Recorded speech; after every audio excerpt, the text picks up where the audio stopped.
Hola amado, Dios te bendiga, buen día. Qué bueno saludarte en este momento. Deseo grandes bendiciones para tu vida. Hoy quiero invitarte a estudiar la palabra del Señor. Nos corresponde leer el Salmo número 135. Este cántico es un llamado, una advertencia sobre la grandeza del Señor y la vanidad de los ídolos. Ningún otro Dios es real, solo el Dios creador de los cielos y la tierra. Y por esto este salmo nos invita a alabar el nombre de nuestro Dios. Dice el versículo 1, Salmo 135, 1. Alabad el nombre de Jehová. Alabadle, siervos de Jehová. Esta es la invitación clara de todos los salmos. Tú y yo debemos encargarnos, querido hermano, de alabar al Señor, reconocer que Él es nuestro Dios, que Él nos hizo y no nosotros a nosotros mismos. Los ídolos, los dioses, las estatuillas creadas por el ser humano no son nada, simplemente son creaciones humanas, pero Dios es el creador del universo y por eso a Él debemos alabarlo. Ahora en el versículo 2 y 3 aparece una invitación a otras personas para que también alaben el nombre del Señor, y dice el texto bíblico: los que estáis en la casa de Jehová, en los atrios de la casa de nuestro Dios, alabad a Jehová porque Él es bueno, cantad salmos a su nombre, porque Él es benigno. Amén. Es una invitación parecida a la del salmo anterior, el que leímos ayer, Salmo 134, que era la exhortación a los guardas del templo, que también debían alabar al Señor. La invitación no solamente era para las personas que venían al templo a presentar ofrendas, a la gente del pueblo, no solamente para ellos, sino a los levitas encargados de los servicios del santuario, encargados de las cosas del santuario. Ellos también debían alabar el nombre del Señor. En la reflexión de ayer pudimos hablar un poco más acerca de esto, así que te invito a escuchar esta reflexión para que entiendas que también los que están encargados de los liderazgos en la iglesia deben preocuparse en alabar al Señor. Ahora el versículo 4 dice: porque Jehová ha escogido a Jacob para sí, a Israel por posesión suya. Porque yo sé que Jehová es grande y el Señor nuestro mayor que todos los dioses. Todo lo que Jehová quiere lo hace, en los cielos y en la tierra, en los mares y en todos los abismos. Y aquí coloca un contraste terrible, un contraste inmenso entre Dios y esos dioses paganos. Él es mayor, o sea, nuestro Dios es mayor que todos esos dioses. Los paganos creían que entre más dioses tuviesen, entonces más protegidos estaban. Esos dioses necesitaban ofrendas para que pudiesen responder y nunca respondían.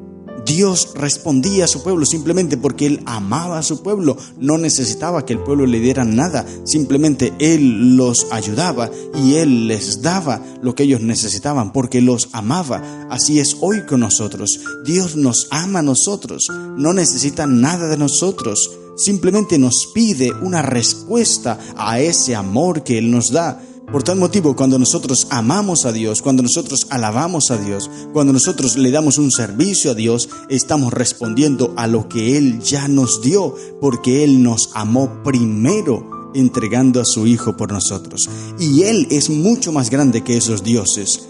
Todo lo que Jehová quiere, Él lo hace. Él es soberano. No cae una hoja de un árbol sin el consentimiento de Dios. Todo lo que Dios quiere lo hace porque Él es soberano. Hace subir las nubes de los extremos de la tierra, dice el versículo 7. Hace los relámpagos para la lluvia, saca de sus depósitos los vientos. El salmista se encarga ahora de exaltar el poder, la soberanía de Dios, la autoridad de Dios. Y del versículo 6 en adelante empieza a contar la historia. Y es importante que nosotros recordemos la historia. Y esto es lo que nos dice la sierva de Dios, Elena de White. No debemos temer el futuro, a menos que olvidemos la forma en cómo Dios nos ha guiado y la forma en cómo nos ha cuidado en nuestra historia pasada. Algo así más o menos es lo que dice el texto tan emblemático de la sierva de Dios. Y es una gran verdad. Tú no debes tener miedo del futuro, porque Dios está contigo. Entonces debes recordar, mirar hacia atrás, la forma en cómo Dios te ha cuidado en el pasado. Pero también debes ver la Biblia, cómo Dios cuidó al pueblo en el pasado, y es lo que se encarga de hacer el salmista. Él recuerda el pasado, no para lamentarse ni quejarse, sino para ver la forma en cómo Dios proveyó, la forma en cómo Dios libró, la forma en cómo Dios protegió al pueblo. Dice el versículo 8, Él es quien hizo morir a los primogénitos de Egipto, desde el hombre hasta la bestia, dice el versículo 8. Envió señales y prodigios en medio de ti, oh Egipto, contra Faraón y contra todos sus siervos. Destruyó a muchas naciones y mató a reyes poderosos. Y ahora empieza a descifrar o a nombrar algunos reyes que fueron destruidos por Dios a través del pueblo de Israel. Uno de esos, dice el versículo 11, a Sehón, rey amorreo, a Og, rey de Basán, y a todos los reyes de Canaán. Estos reyes, Sehón y Og, estaban impidiendo el paso del pueblo de Israel. Y es importante tener claro, Dios no los quería destruir. Él, a través del pueblo de Israel, quería que esas naciones conociesen el poderío y la majestad de Dios y se convirtiesen. Si el pueblo pagano, aquellos pueblos idólatras, conocían a Jehová y se convertían a Jehová, sus vidas eran transformadas y Dios los aceptaba. Pero aquellos que no querían recibir el mensaje de Dios, sino que estaban en contra, pues recibían los juicios de Dios. Y el pueblo de Israel era el agente humano de Dios para hacer descender los juicios sobre aquellas naciones. Sehón, rey amorreo. Esta historia la encuentras allí en el capítulo 21 del libro de Números. Voy a leerte el versículo 21 y 23. Dice, entonces envió Israel embajadores a Sehón, rey de los amorreos, con este mensaje. Pasaré por tu tierra, no nos iremos por los sembrados ni por las viñas, ni beberemos las aguas de los pozos. Por el camino real iremos hasta que atravesemos tu territorio. Pero Sehón no dejó pasar a Israel por su territorio, sino que juntó Sehón todo su pueblo y salió contra Israel en el desierto. Llegó a Jaasa y allí peleó contra Israel. Ahora, en el capítulo 2 de Deuteronomio se resume ese relato, Moisés contándole a aquellas personas que van a entrar a la tierra prometida, y les dice, el capítulo 2 de Deuteronomio, versículo 30 y 33, pero Sehón, rey de Hesbón, no quiso que pasáramos por su territorio, porque Jehová tu Dios había endurecido su espíritu y obstinado su corazón para entregarlo en tus manos hasta el día de hoy. Entonces me dijo Jehová, yo he comenzado a entregar delante de ti a Sehón y a su tierra, e empieza a tomar posesión de ella para que la heredes. Sehón nos salió al encuentro, él y todo su pueblo, para pelear en Jaasa. Pero Jehová nuestro Dios nos lo entregó y lo derrotamos a él, a sus hijos y a todo su pueblo. Otro rey, Og, rey de Basán, dice el texto. Allí en el capítulo 3 de Deuteronomio dice, versículo 1 y al 3, volvimos pues y subimos camino de Basán.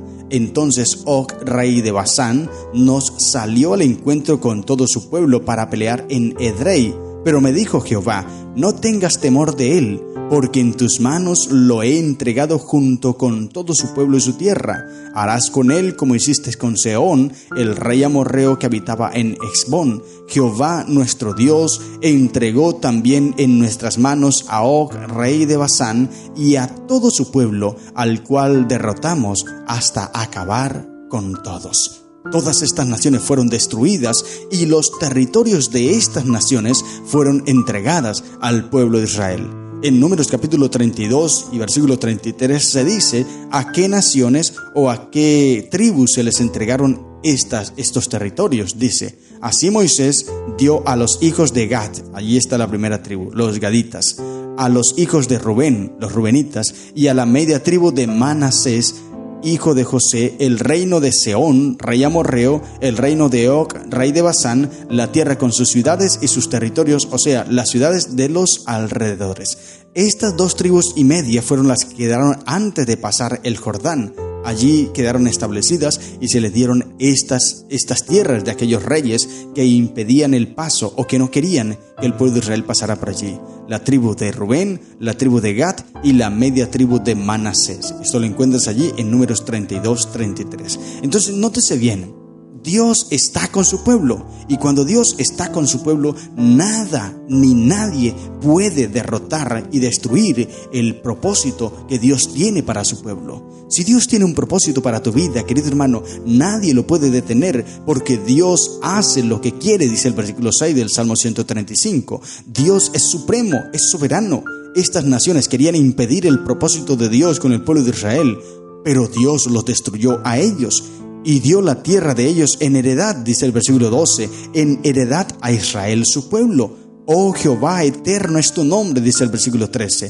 Tu memoria, oh Jehová, de generación en generación, porque Jehová juzgará a su pueblo y se compadecerá de sus siervos. Y ahí termina la primera sección de este Salmo 135, del versículo 1 al 14, allí está. Y luego del versículo 15 al 21 es la segunda sección y la última. Versículo 15 al 18 viene la condenación de los ídolos y versículo 19 al 21 una vez más se invita a alabar y bendecir el nombre de Jehová. Los ídolos de las naciones, dice el versículo 15, son plata y oro, obra de manos de hombres. Tienen boca y no hablan, tienen ojos y no ven, tienen orejas y no oyen, tampoco hay aliento en sus bocas. Semejantes a ellos son los que los hacen y todos los que en ellos confían.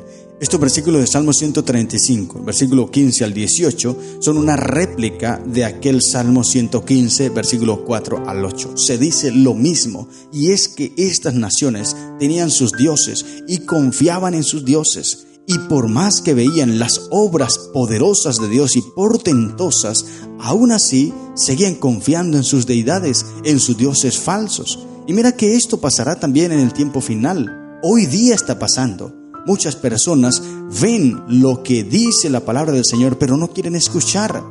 Esto aparece también en Apocalipsis capítulo 9, versículos 20 y 21.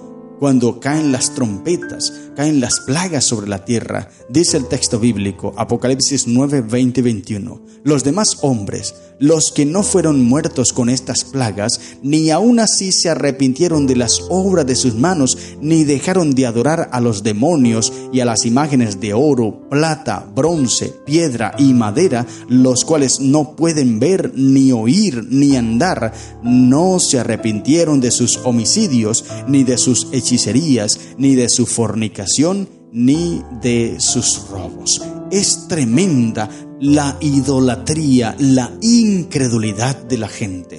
No quieren aceptar a Cristo Jesús. Por más que el Señor les muestra milagros y milagros, no quieren aceptar.